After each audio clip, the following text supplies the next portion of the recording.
Mike Storey died peacefully in his sleep. He'd been out for a meal with his friends the night before, 26th November 2005.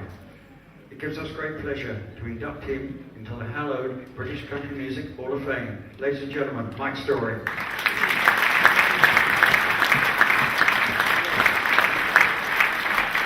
And to accept the award, it is Mr. Mervin Conn, who is responsible for the Wembly Festivals. A big hand for Mervin Conn.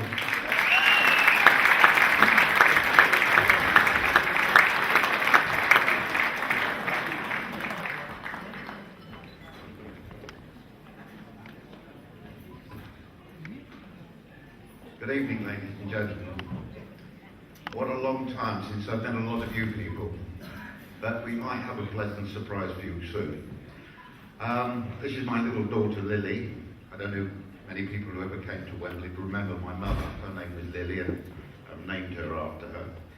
She came as a late surprise for me, my lovely lady next door over there, but she's an absolute joy. Let's talk about Mike's story.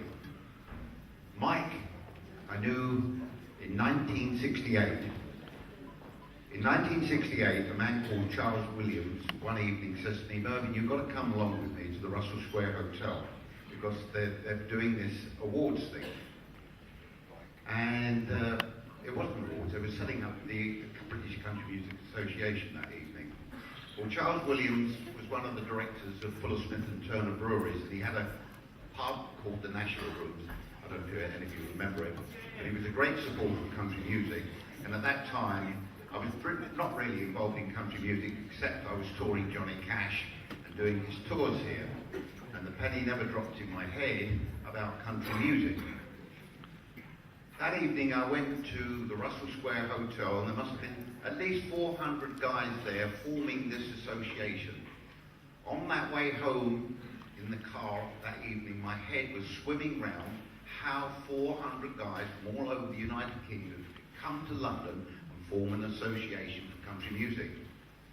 At that time as well, I was directing the Melody Maker Awards at Wembley, and the penny dropped in my head, there must be something in this country music, and I decided then and there that I was going to do a country music festival. It was the height of the rock and roll era in this country, and when I decided, I went to Wembley and I spoke to the people at Wembley, who I was quite close with because of the Melody Maker Award show that I was directing there, and Johnny Cash's association. I then decided to do the first Wembley, and that was all thanks to Mike Storey starting up the association. So this is a great thing for me to give him this tribute this evening, because he was a great, great man in country music. Never really got the credits that he should have got, because he did so much for country music. He attended my festivals every year, and he was a great supporter of country music for me as well.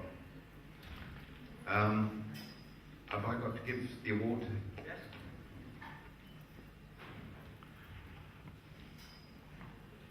I'd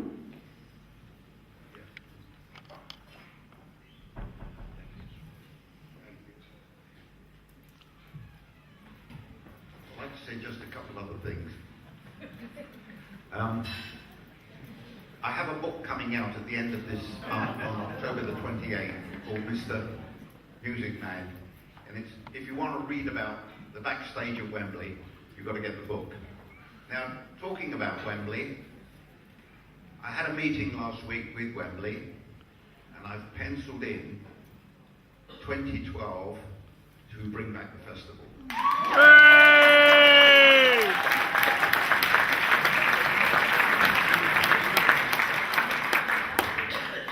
It may question more.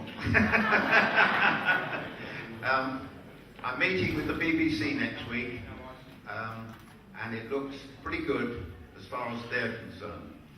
I'm also doing something with another television network here called Vintage Television, which specialises in music for the 60s, 70s and 80s. And what I'm doing, I'm putting together 3 one-hour country music specials of all the highlights of the Wembley festivals, because I own the rights to those, and I'm going to ask people like Alvin to come along and guest on one of them, and some of the stars that were there at Wembley. George Jones is coming over, George Hamilton's coming over, etc., etc. And I I know that you would like to see some of those clips of the old festivals. So thank you for a wonderful time, and I hope to see you all in the future soon. Thank you. Mr. Mervyn Conn. Ladies and gentlemen, the book is called Mr. Music Man. Now this week, make sure you get a copy because the stories of Wembley and who you saw at Wembley. Don Williams, the first year, I was sat far end of the hall and a million miles away down on stage was Don Williams. Please gold on my fingers. Well, you're going to give some secrets away now because he's got copyright on that, aren't you? It has. Do we move on now to the hot disc track of the year? No, this is the international award we're doing now. Oh, you didn't tell me that. The International Act. Yes, International Act of the Year. The International International Act of the Act Year. is written there. Look, the International Act of the Year is toured in the